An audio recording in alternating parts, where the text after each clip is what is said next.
Hello అండి. అందరూ ఎలా ఉన్నారు? Welcome back to my channel @spiritual stories. Maximum every Thursday ఒక వీడియో పోస్ట్ చేయడానికి ట్రై చేస్తాను. కొంచెం lengthy videos. Please watch till the end.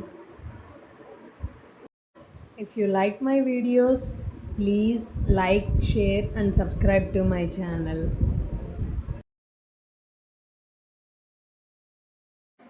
Shri Guru Charitra అధ్యాయం 2. ఓం శ్రీ గణేశాయ నమః. ఓం శ్రీ సరస్వత్యై నమః. ఓం శ్రీ గురుభ్యో నమః. ప్రస్తావన: గురుచరిత్ర పారాయణ వలన శుద్ధులైన ముముక్షులకు ఒక వంక సద్గురు దర్శనాభిలాష, మరొక వంక విషయాలపై నిరపేక్ష తీవ్రమవుతాయి. అప్పుడు మొదట స్వప్నంలోనూ తర్వాత ప్రత్యక్షంగానూ గురుదర్శనం లభిస్తుంది. ఆ గురువు కూడా అనన్య గురుభక్తి చేత జీవన్ముక్తుడై ఉంటాడు.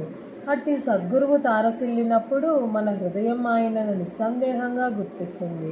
వేరు నిదర్శనాలు అవసరం లేకనే కేవలం దర్శనం మాత్రం చేతనే శాంతి, ఆనందాలు కలుగుతాయి. అటుపైన వారి పట్ల మనకు కలిగిన భావాన్ని నిశ్చలంగా నిలుపుకోవాలి. అందుకు కూడా వారి లీలలు, చరిత్ర పారాయణ, చింతనలే సాధనలు. అంతటి పూర్ణ గురుని తెలిపే అనన్య గురుభక్తుడు లభించడం కూడా మన జీవితాకాశంలో ఉదయిస్తున్న గురుకృపకు చిహ్నమే. అంటే గురుచరిత్ర పారాయణ చేసే అవకాశం కూడా ఇట్టిదేనన్నమాట.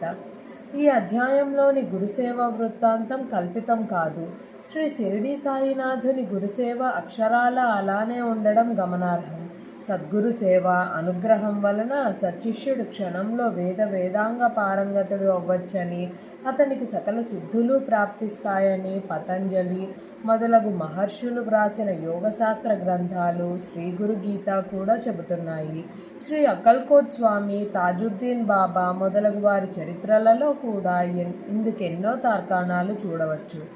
కథారంభము: స్వప్నంలో జడలు, విభూతి, పులితోలు ధరించి దర్శనమిచ్చిన ఆ మూర్తి నామధారకుని మనస్సుపై చెరగరాని ముద్ర వేసుకున్నది. ఆయనను ప్రత్యక్షంగా దర్శించాలన్న ఆవేదన అతనిలో తీవ్రమైంది. అతడు కొద్ది దూరం వెళ్ళేసరికి ఒకచోట కృపాకరుడు, ద్వంద్వాతీతుడు అయిన ఒక యోగి పుంగవుడు కనిపించాడు. ఆయన పీతాంబరము, దానిపై పులి చర్మము, దేహమంతటా విభూతి, జడలు ధరించి ఉన్నాడు. ఆయన సాక్షాత్తు అతనికి స్వప్నంలో కనిపించిన యోగియే. ఆయన దర్శనంతో నామధారకుడికి రోమాంచితమై, కంఠం గదగ్ధమై, కన్నులు ఆనంద బాష్పాలతో నిండాయి. అతడు పారవస్యంతో నమస్కరించి, స్వామి, నేను శ్రీగురుని దర్శనం కోసం తపించి అది లభించకుంటే మరణించాలనుకున్నాను.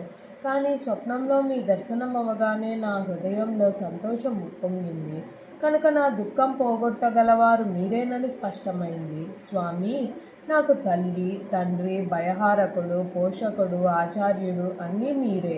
వేరు దిక్కు లేదు. నా అదృష్టం వలన మీ దర్శనమయ్యింది. మానవులకు సిరి సంపదలు ఉన్నప్పుడు మాత్రమే బంధుమిత్రులు దగ్గరవుతారు.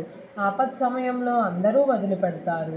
సజ్జనులు మాత్రమే అట్టి సమయంలో ఆదరిస్తారు. ఇంతటి కష్ట పరిస్థితిలో నాకు మీరు లభించారు. యోగీశ్వర, అజ్ఞానమనే చీకటిని నశింపచేయగల జ్ఞానజ్యోతి స్వరూపులు మీరు. నా పేరు నామధారక శర్మ. తమ పేరేమి? ఎక్కడి నుండి వస్తున్నారు? ఎక్కడికి వెళ్తున్నారు అని అడిగాడు. ఆ యోగి ఇలా చెప్పారు. నాయనా, ఎవరి భక్తులు తప్పక భుక్తిని, ముక్తిని పొంది తీరుతారో, ఎవరిని యోగులు కూడా ధ్యానిస్తారో అట్టి త్రిమూర్తి అవతారమైన శ్రీ నృసింహ సరస్వతి స్వామి శిష్యుణ్ణి నేను. ఆయనయే సద్గురువు. తనను ఆశ్రయించిన వారికి సకల సంపదలు, సౌఖ్యాలు అనుగ్రహిస్తారు. నన్ను సిద్ధుడంటారు. లోకానుగ్రహార్థం భూలోక, సురలోకాలలో తీర్థయాత్రలు చేస్తూ ఉంటాను. నామధారకుడు, స్వామి, శ్రీ నృసింహ సరస్వతి స్వామి మహిమ గురించి ఎందరో చెప్పగా విన్నాను. మా వంశీయులందరూ ఆయన భక్తులే. అందువల్లనే నాకు ఆయన యందు భక్తి కలిగింది. నేను ఎల్లప్పుడూ ఆయనను స్మరిస్తున్నాను. కానీ నేనెంత కష్టాలలో ఉన్నా, నేనెంతగా ఆయనను ప్రార్థించినా నన్ను ఆయన అనుగ్రహించలేదేమి? ఆయన నాపై ఆగ్రహించారెందుకు అని అడిగాడు. సిద్ధయోగి వాత్సల్యంతో ఇలా అన్నారు. విప్రుడా, నేను చెప్పేది శ్రద్ధగా విని ఎప్పుడూ గుర్తుంచుకో, భక్తవత్సలుడైన సద్గురువు తన కృపను అన్ని జీవులపైన ఎల్లప్పుడూ వర్షిస్తూనే ఉంటాడు. అందులో ఎట్టి లోపము ఉండదు. ఆయన కృపకు పాత్రులైన వారేగాక వారి వంశంలో కూడా ఎవరికీ ఎట్టి దైన్యము కలగదు. ఆయనను సేవించినా నీ దైన్యం పోలేదంటే ఎంతో ఆశ్చర్యంగా ఉన్నది. నీవు మనస్సులో ఆయనను సంశయించి ఉండాలి. అందువలననే నీకన్ని కష్టాలు వచ్చాయి. త్రికరణ శుద్ధిగా ఆయననే నమ్మి సేవించేవారికి ఎట్టి కొరవ ఉండజాలదు. నీ గురుభక్తి ఇంకా దృఢం కాలేదు. శ్రద్ధ లేనివాడు సంశయాత్మకుడు, ఎవరి చేత ఎన్నడూ అంగీకరించబడడు. శ్రీగురుడు త్రిమూర్తి స్వరూపం. బ్రహ్మ, విష్ణు, రుద్రులు తమ భక్తుని కోపించిన సద్గురువు తన భక్తిని సునాయాసంగా రక్షించగలడు. కానీ ఆ సద్గురువే కోపిస్తే వానిని రక్షించగలవారు మరెవరూ లేరు. అయినా ఆయన ఎన్నడూ ఎవరిపైనా కోపించరు. అలాంటి శ్రీగురుణ్ణే శంకించేవాణ్ణి అనుగ్రహించగలవారెవరు? అప్పుడు నామధారకుడు, స్వామి, సద్గురువు త్రిమూర్తి స్వరూపం ఎలా అయ్యారు అని అడిగాడు. సిద్ధుడు, మొదట పరమాత్మ ఒక్కడే ఉన్నాడు. ఆయన ఒకప్పుడు నేను అనేకమౌదునుగాక అని సంకల్పించి ఈ చరాచర విశ్వమయ్యాడు. అందులోని జీవులను ఉద్ధరించడానికి తిరిగి ఆయనయే సద్గురువుగా అవతరిస్తూ ఉంటాడు. అందువలన సద్గురువును తప్పక ఆశ్రయించాలి. శిష్యునికి తత్వజ్ఞానం కలిగించడం వలన, అజ్ఞానం నుండి రక్షించడం వలన, జన్మ పరంపరలను నశింపచేయడం వలన గురువు సృష్టి, స్థితి, లయాలకు కారణమైన త్రిమూర్తి స్వరూపం అయ్యారు అని చెప్పాడు. అంతటా నామధారకుడు, స్వామి, దేవతలు కోపించిన సద్గురువు రక్షించగలరంటిరే, అదెలా సంభవము? అందుకు తార్కాణమేమి? నా సందేహం తీర్చి నా మనస్సుకు స్థిరం ప్రసాదించండి అని వేడుకున్నాడు. సిద్ధుడు అతని జిజ్ఞాసకు సంతోషించి ఇలా చెప్పాడు. నీవు బుద్ధిమంతుడవు, మంచి ప్రశ్న వేశావు. మొదట ఒక్కడుగానున్న పరమాత్మ తానే అనేకమవ్వాలని సంకల్పించాడు. ఆ సంకల్పమే ఈ జగత్తును సృష్టించిన మాయాశక్తి. మొదట ఆ నారాయణుని నాభి నుండి ఒక కమలము, దాని నుండి బ్రహ్మ పుట్టారు. అతడు శ్రీ మహావిష్ణువు యొక్క ఆజ్ఞననుసరించి ఆయన నుండి వెలువడిన వేదాలలో వివరించబడిన రీతిన విశ్వమంతటినీ సృష్టించాడు. మొదట ఆయన బ్రహ్మనిష్ఠులైన సనక, సనందన, సనత్కుమార, సనత్సజ్జాతులను, తర్వాత ప్రజాపతులైన మరీచి, అత్రి, అంగీరస, పులహ, పులస్త్య, క్రతు, వశిష్ఠులను సృష్టించాడు. తర్వాత ముల్లోకాలను, దేవతలను, నానా విధములైన జీవరాశిని, మానవులను సృష్టించాడు. వారి వారి పూర్వజన్మ సంస్కారములను అనుసరించి ఉత్తమమైన వర్ణాశ్రమ ధర్మాలను ఏర్పరిచాడు. అలాగే 4 యుగాలను సృష్టించి క్రమపద్ధతిన వాటిని భూమిపై ప్రవర్తింపచేశాడు. మొదటగా ఆయన సత్యమే ఆకారంగా కలిగి యజ్ఞోపవీతము, ఆభరణాలు ధరించి ఉన్న కృతయుగాన్ని భూలోకంలో 17,28,000 సంవత్సరాలు ప్రవర్తించి రమ్మని ఆదేశించాడు.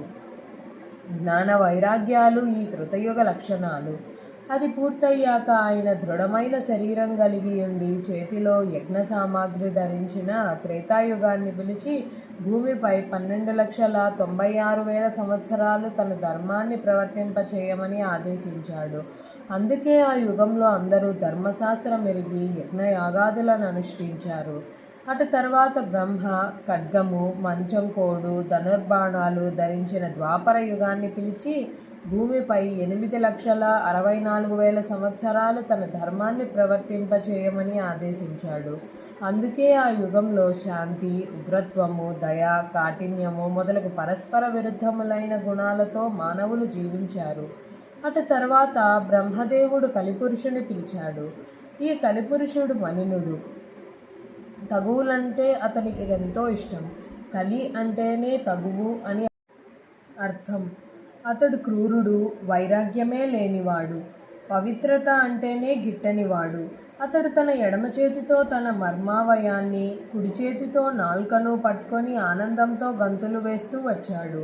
పిశాచ రూపం గల అతనిని చూచి బ్రహ్మ నవ్వి వికృతమైన అతని చేష్టకు అర్థమేమని అడిగాడు.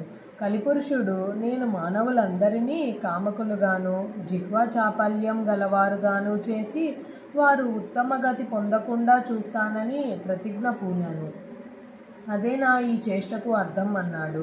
అప్పుడు బ్రహ్మ అతనిని భూలోకానికి వెళ్ళి అక్కడ 4,32,000 సంవత్సరాలు అతనిని ధర్మాన్ని ప్రవర్తింపజేయమని ఆదేశించాడు. అప్పుడు కలిపురుషుడు భయపడి, స్వామి, నేను నిద్ర, కలహము, దుఃఖములంటే ఇష్టపడేవాణ్ణి, సిగ్గులేని వాడను, ఇతరుల వస్తువులను స్త్రీలను అపహరించేవారు, దంభము మాత్సర్యము గలవారు, పొంగజపం చేసే దొంగ సన్యాసులు, నమ్మిన వారికి ద్రోహం చేసేవారు, ధర్మాచరణకు అవసరమైన పదార్థాలను నాశనం చేసేవారు, స్త్రీ పుత్ర ధన వ్యామోహాలలో చిక్కినవారు, వేదశాస్త్రాలను నిందించేవారు, శివకేశవులు వేరని తలచి వారిని దూషించేవారు నాకెంతో ఇష్టలు.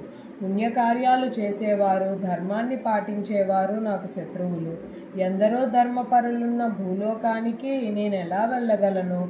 బ్రహ్మజ్ఞానులను, భక్తులను, చిత్తశుద్ధితో జపధ్యానాదులు చేసేవారిని చూస్తేనే భయంతో నాకు వణుకు పుడుతుంది అన్నాడు.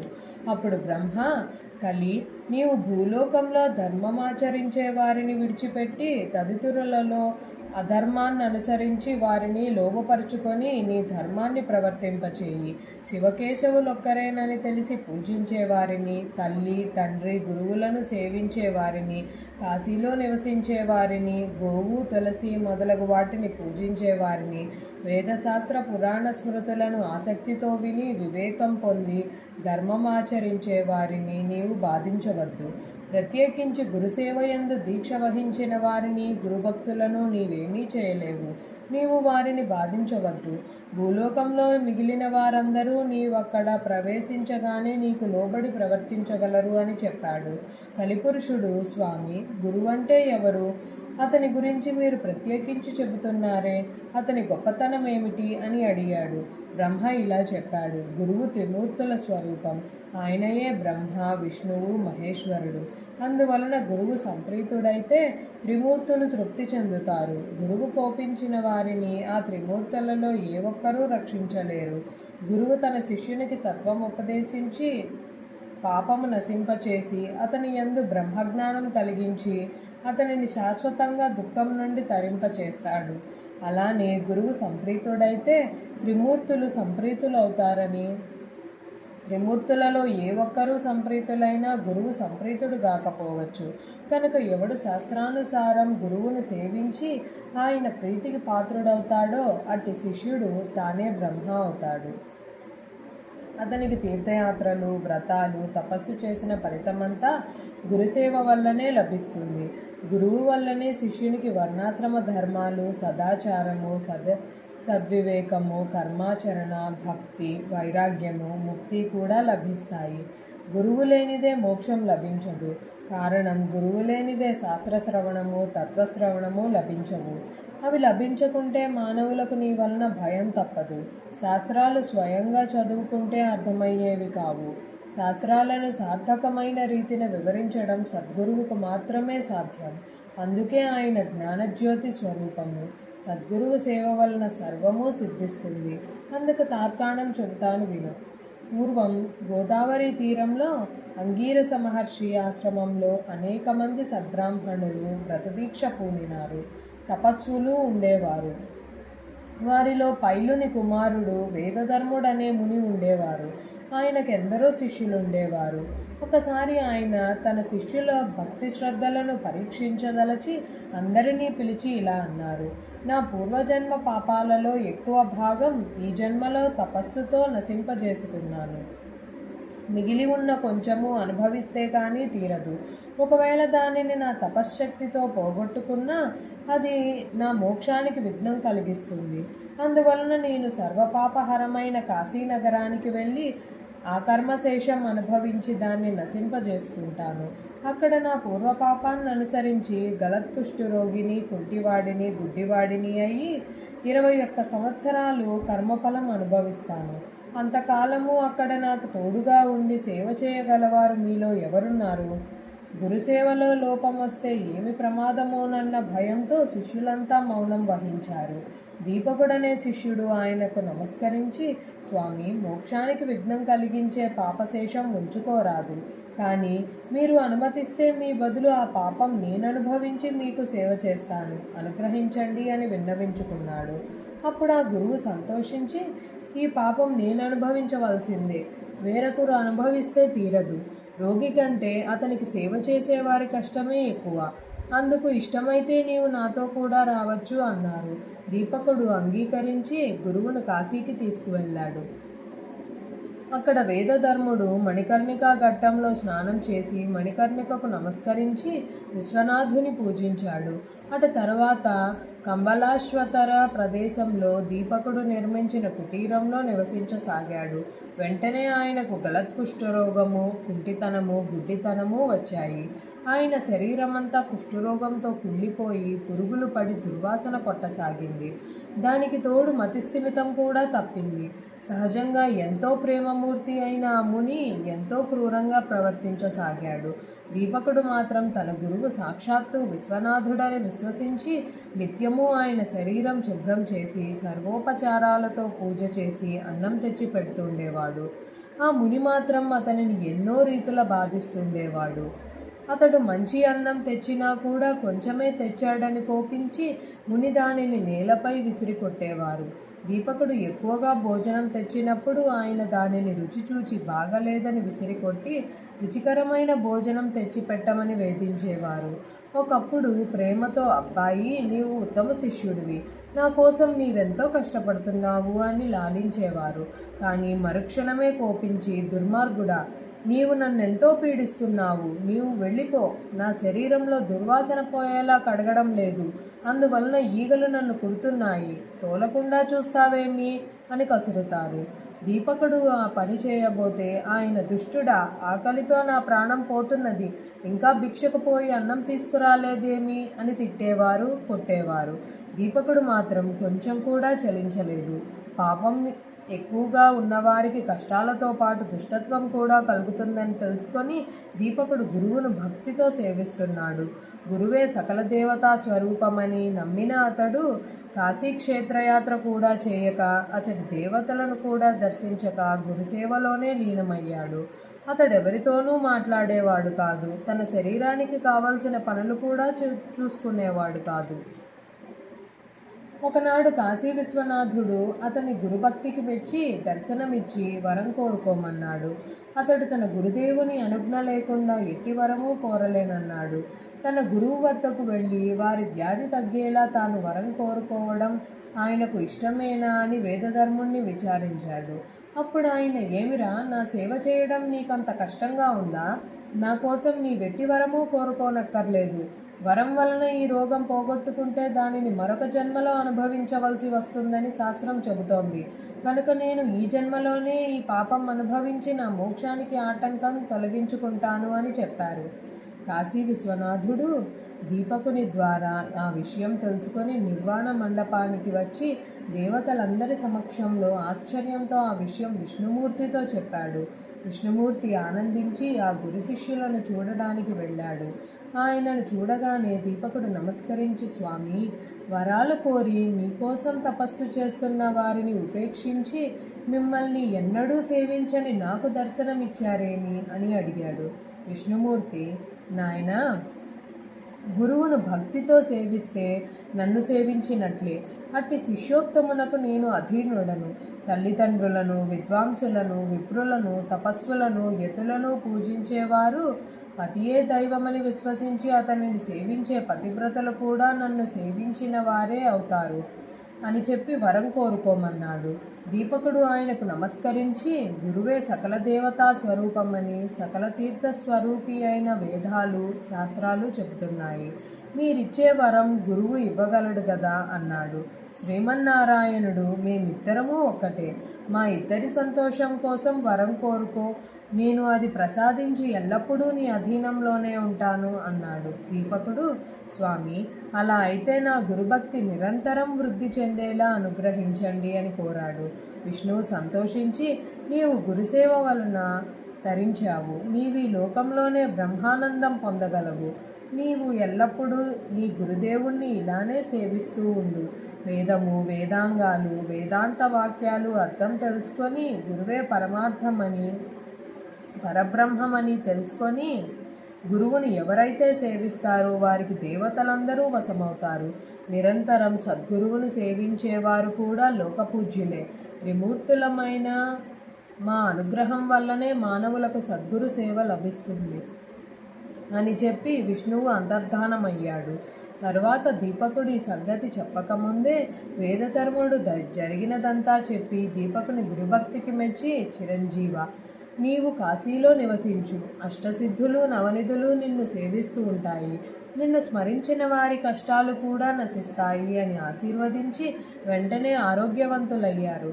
కాశీక్షేత్ర ప్రభావం తెలపడానికి, శిష్యుణ్ణి పరీక్షించడానికి, స్వధర్మాన్ని బోధించడానికి వేదధర్ముడు కుష్ఠరోగి వలె కనిపించాడే కానీ నిజానికి ఆయనకు పాపం ఎక్కడిది? ఆయన తన శిష్యులను ఉద్ధరించడంలో అమిత కుశలుడు, లోకప్రియుడు, జీవన్ముక్తుడు. ఆదర్శప్రాయుడైన ముముక్షువు తన ప్రారబ్ధాన్ని సంతోషంగా ఎలా అనుభవించాలో సాధకులకు తెలపడానికి శిష్యుని భక్తిని, నిష్ఠా ఓరిములను, విశ్వాసాన్ని పరీక్షించడానికి మాత్రమే కుష్ఠరోగగ్రస్తుడయ్యాడు. ఇటువంటి గురుసేవా వృత్తాంతాలు అనేకమున్నాయి.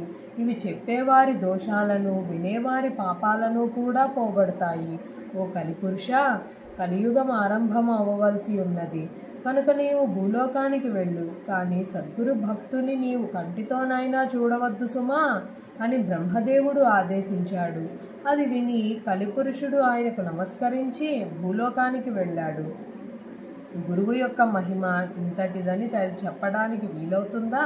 నామధారక, ఎవరు సాత్వికమైన ఓరిమిని పొంది దృఢభక్తితో దైవాన్ని, భక్తితో సద్గురిని భజిస్తారో వారు తప్పక కృతకృత్యులవుతారు. కాబట్టి నీవు పరమశ్రేయస్సు కోరితే నిస్సంశయంగా శ్రద్ధాన్వితుడవై నరదేహంతో అవతరించిన శ్రీగురుని సేవించు అని సిద్ధుడు చెప్పారు. శ్రీదత్తాయ గురవే నమః. శ్రీ శ్రీపాద శ్రీవల్లభాయ నమః. శ్రీ నృసింహ సరస్వత్యై నమః.